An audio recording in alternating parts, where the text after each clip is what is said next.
कहानी की शुरुआत होती है हजारों साल पहले, जब कुछ जादूगरों ने मिलकर महान राजाओं की खोपड़ियों से एक मास्क बनाया। मास्क की शक्तियां पाते ही उन्होंने आम इंसानों पर अत्याचार करने शुरू कर दिए। आखिरकार बारबेरियंस नाम की एक जाति ने उनका सामना किया और भयंकर युद्ध में कोरिन नाम के एक योद्धा ने उन्हें हराकर मास्क के टुकड़े टुकड़े कर दिए। इसके बाद जाति के हर लीडर को इसका एक एक हिस्सा दिया गया ताकि कोई इसे फिर से जोड़ ना सके। लेकिन तभी भविष्यवाणी हुई कि एक आदमी इन्हें जोड़ने में कामयाब हो जाएगा, फिर एक शक्तिशाली योद्धा सबकी रक्षा करेगा। खैर, इस युद्ध में कोरिन की पत्नी ने एक लड़के को जन्म दिया और खुद मर गई। कोरिन ने उसका नाम कोनन रखा। इस घटना के कई साल बाद कोनन अब बड़ा हो गया था। कोरिन इस गांव का लीडर था और एक दिन उसने सभी योद्धाओं को मुंह में अंडे रखकर जंगल में जाने का आदेश दिया। जो भी इस अंडे को सही सलामत लेकर वापस लौटेगा वही इस खेल का विजेता होगा। कोनन ने भी इस मुकाबले में हिस्सा लेने की जिद की और आखिरकार सब योद्धा जंगल की ओर भाग निकले। मगर ये रास्ता काफी मुश्किल था और अचानक उन पर एक नरभक्षी ने हमला कर दिया।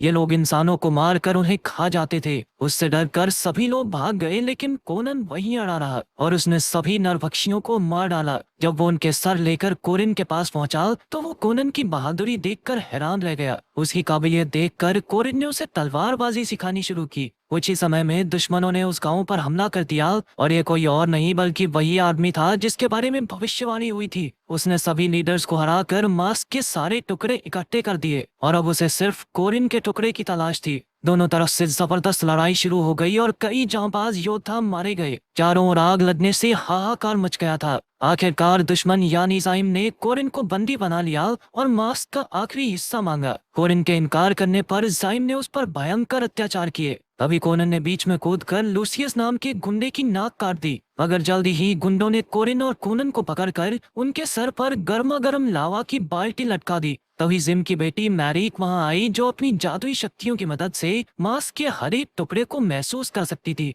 आखिरकार उसने छुपा हुआ टुकड़ा ढूंढ निकाला और उसे मिलाकर जिन ने पूरा मास्क जोड़ दिया। उधर कोनन अपने पिता के ऊपर लावा की बाल्टी खींचकर खड़ा था, जिससे उसके हाथों में छाले पड़ गए। पर अचानक गुंडे कोनन पर हमला करने दौड़े तो कोरिन ने खुद पर लावा गिराकर कोनन की जान बचाई। दूसरी ओर मास्क को पूरा करके जिम पागलों की तरह हंसने लगा। अब सिर्फ उस पर पवित्र खून चढ़ाकर उसकी शक्तियों को जगाना बाकी था। जिम उसे लेकर चला गया और कोनन वहीं रह गया। इस घटना को कई साल बीत गए और अब कोनन एक महान योद्धा बन चुका था। उसने कई युद्ध लड़े और दुश्मनों का खात्मा किया, लेकिन तब भी अपने पिता के हत्यारे जिम को नहीं ढूंढ पाया। उसके अंदर बदले की आग जल रही थी। घूमते घुमाते वो एक ऐसी जगह पहुंचा जहां कई लोगों को गुलाम बनाकर ले जाया जा रहा था। तब कोनन और उसके दोस्त ने मिलकर इन गुलामों को आजाद करवाने का फैसला किया। उन्होंने गुलामों के मालिकों को धो धो कर पीटा। आखिरकार आजादी के बाद सभी गुलाम जश्न मना रहे थे कि अचानक वहां सांप प्रजाति के लोग आ गए और कोनन ने देखा कि उनके सरदार की नाक कटी हुई थी।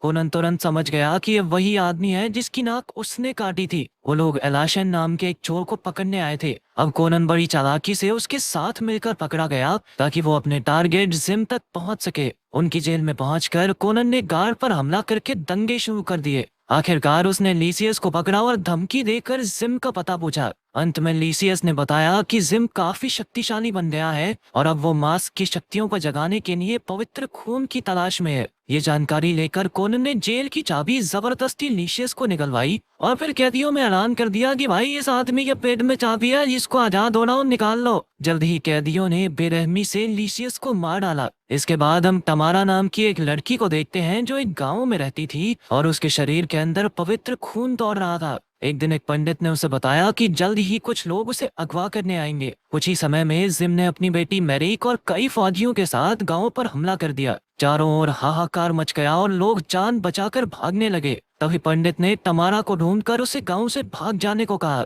तब तमारा जिम के सिपाहियों की खाली बग्गी में बैठकर भाग निकली ताकि किसी को उस पर शक न हो। वहीं जंगल में जब कोनन ने दूर से जिम की सेना की बग्गी देखी तो उस पर कूद पड़ा। इधर जिम के आदमी भी बग्गी का पीछा करते वहां आ गए थे। कोनन ने बग्गी में चढ़कर तमारा से जिम के बारे में पूछा तो तमारा ने बताया कि भाई मैं तो खुद उससे बच के भाग रही हूँ। अब कोनन ने उसे बचाने के लिए जिम की फौज का सामना किया। उसने सभी दुश्मनों को बेरहमी से मौत के घाट उतार दिया। उसकी ताकत और बहादुरी देखकर रेमो नाम के सेनापति के तो पसीने छूट गए। तब कोनन ने उसे जिम को संदेश देने को कहा कि लड़की मेरे पास है और अगर वो चाहिए तो आकर कोनन से मिले। उधर गांव में मारिक एक एक करके लड़कियों को मारकर उनका खून पीकर देख रही थी कि क्या वो पवित्र है या नहीं, लेकिन उनमें से कोई भी पवित्र नहीं निकली। तभी एक सिपाही ने जिम को बताया कि रेमो एक लड़की के पीछे जंगल में गया है। तो जिम समझ गया कि यही वो लड़की है जिसकी उन्हें तलाश थी। उधर जंगल में कोनन भी ये बात समझ गया था कि ये सब तमारा के पीछे क्यों पड़े हैं, इसीलिए वो उसे अपने साथ लेकर अपने गांव की ओर चल पड़ा। जब रात हुई तो कोनन ने तमारा को रस्सियों से बांध दिया ताकि वो भाग न सके, क्योंकि वही जिम तक पहुंचने का उसका एकमात्र जरिया थी। जब सुबह हुई तो रेमो वहां आ गया और उसने तमारा के बदले कोनन को ढेर सारे पैसे देने का लालच दिया, मगर कोनन ने उसे बंदी बना लिया और अपने घोड़े से बांधकर जाइम के पते की ओर चलने लगा। वहां पहुंचकर कोनन ने रेमो के मुंह में कपड़ा ठूसा और उसे इतनी जोर से फेंका कि वो सीधा जाइम के अड्डे में जा गिरा। वहां मैरिक ने उसके मुंह से कपड़ा निकाला जिस पर लिखा था कि कोनन जाइम से मिलना चाहता है। मैरिक ने अपने जादू से पता लगाया कि तमारा भी उसके साथ ही है। कुछ ही समय में जाइम और कोनन का आमना सामना हुआ, जहां कोनन ने तमारा को चाकू देकर बांध दिया था। जाइम ने उससे तमारा को खरीदने की कोशिश की, मगर कोनन जाइम से मुकाबला करना चाहता था। तभी मैरिक ने अपने जादू से मिट्टी के फौजी खड़े कर दिए, जिन्होंने अचानक से कोनन पर हमला बोल दिया। उनसे लड़ना कोनन के लिए बेहद मुश्किल था, क्योंकि वो बार बार मिट्टी में मिल जाते थे। जल्द ही वो कोनन पर भारी पड़ने लगे, इसीलिए वो इधर उधर भागने लगा। फिर जब मिट्टी की फौज ने तमारा पर हमला किया तो वो भी चाकू से आजाद होकर भाग निकली। आखिरकार कोनन ने काफी ऊंचाई पर जाकर उन फौजियों को गिराया और वो मिट्टी में मिल गए। फिर कोनन ने अपनी तलवार उठाई और तमारा की जान भी बचा ली। इसके बाद जिम अपनी तलवार लेकर उसका मुकाबला करने आया। जब कोनन ने उसे बताया कि वो वही लड़का है जिसके पिता से जिम ने मास्क का आखिरी हिस्सा लिया था, तो अचानक मारिक ने अपने जादू से एक जहरीला हथियार उसकी ओर फेंक दिया। उसके वार से कोनन काफी कमजोर पड़ गया और जिम उसे पटक पटक कर फेंकने लगा। तभी मौका देखकर तमारा ने तेल के डिब्बों में आग लगाकर धमाका कर दिया और कोनन के साथ वहां से भाग निकली। जल्द ही वो दोनों समुद्र में कूद गए, जहां कोनन का दोस्त आर्टस अपना जहाज लेकर आ गया और उन्हें बचा लिया। और जल्द ही जाइम की सेना ने उनके जहाज पर भी हमला बोल दिया। अब आर्टस और कोनन ने मिलकर बड़ी बहादुरी से उनका सामना किया। उनसे निपटकर कोनन ने आर्टस को जिम के राज्य की ओर जहाज मोड़ने को कहा, और इस बार उसने अकेले ही जाकर उसका खात्मा करने का फैसला किया। कोनन के जाने के बाद आर्टस ने देखा कि वो नक्शा भूल गया था,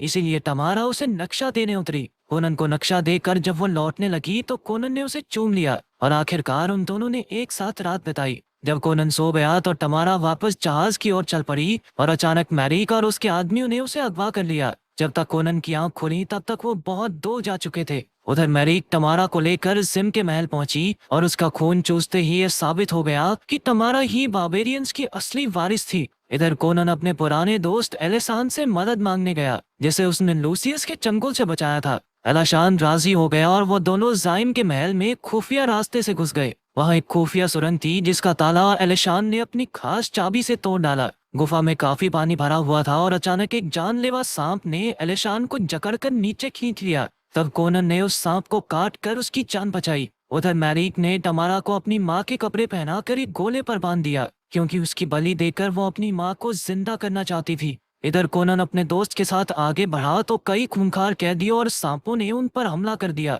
मगर कोनन ने उनका डटकर सामना किया और सभी मुश्किलें पार करके बाहर आ गया। फिर उसने अपने दोस्त की जान को जोखिम में ना डालते हुए अकेले आगे बढ़ने का फैसला किया। उसने देखा कि तमारा को एक खास गुफा में ले जाया जा रहा था। वहां पहुंचने तक कोनन को रात हो गई और तब तक जाइम ने तमारा का खून निकाल कर मास्क पर चढ़ा दिया था। अचानक मास्क जादू से हिलने लगा और उसे अपने चेहरे पर लगाकर जाइम को जादुई मंत्र बोलने लगा, जिससे उसकी पत्नी जिंदा हो जाए। और अचानक कोनन ने उस पर हमला कर दिया और तभी धरती जोर जोर से हिलने लगी। इससे तमारा अपने गोले के साथ ही एक गहरी खाई में जा गिरी। तभी कोनन भी उसे बचाने के लिए कूदा, लेकिन जाइम भी वहां आ गया और उन दोनों के बीच भयंकर लड़ाई शुरू हो गई। उनकी लड़ाई से गोला उल्टा होने लगा और वो दोनों ही तमारा की जंजीरें पकड़कर लटक गए। इसी मौके पर कोनन ने तमारा को आजाद कर दिया। तमारा तो बाहर आ गई, पर जाइम और कोनन नीचे गिरते हुए लड़ते रहे। उधर मारिक तमारा के खून की खुशबू का पीछा करते हुए उस तक आ पहुंची और उन दोनों में भी हाथापाई शुरू हो गई। तमारा ने मारिक पर जोरदार वार करके उसे दीवार पर दे मारा। जल्द ही मारिक उठी और इस बार उसने तमारा को जंजीरों से जकड़ दिया। अब वो तमारा की जान लेने ही वाली थी कि कोनन ने ऐन वक्त पर आकर मारिक का हाथ काट डाला और उसे धकेल कर मार दिया।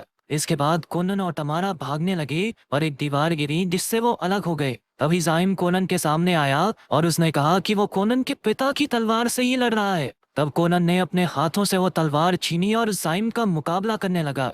अब वो जाइम पर भारी पड़ने लगा था, लेकिन इससे पहले कि वो उसे मार पाता, अचानक फिर से धरती हिली और वो पूरी गुफा टूटने लगी। कोनन और तमारा अपनी जान बचाने के लिए भागने लगे। वहीं जाइम ने जब अपनी बेटी की लाश देखी तो उसने गुस्से में बदले की कसम खाई। कोनन और तमारा एक पुल पर दौड़ रहे थे कि अचानक पुल टूटा और तमारा नीचे गिर गई। कोनन ने उसकी जंजीरें पकड़कर उसे बचा लिया, लेकिन तभी जाइम वहां आकर जादुई मंत्र पढ़ने लगा। अचानक से उसकी पत्नी की आत्मा तमारा के शरीर में आ गई। अब जाइम कोनन पर जोर जोर से हंसने लगा। तब कोनन ने अपनी तलवार से पुल तोड़कर जाइम को खाई में गिरा दिया और आखिरकार वो मारा गया। इससे मंत्र बीच में ही टूट गया और तमारा फिर से ठीक हो गई। फिर कोनन ने उसे ऊपर खींचा और दोनों सुरक्षित भाग निकले। इसी के साथ कोनन का बदला पूरा हुआ। अगर वीडियो पसंद आई तो लाइक कर देना, चैनल को सब्सक्राइब कर देना। मिलते हैं अगली वीडियो में।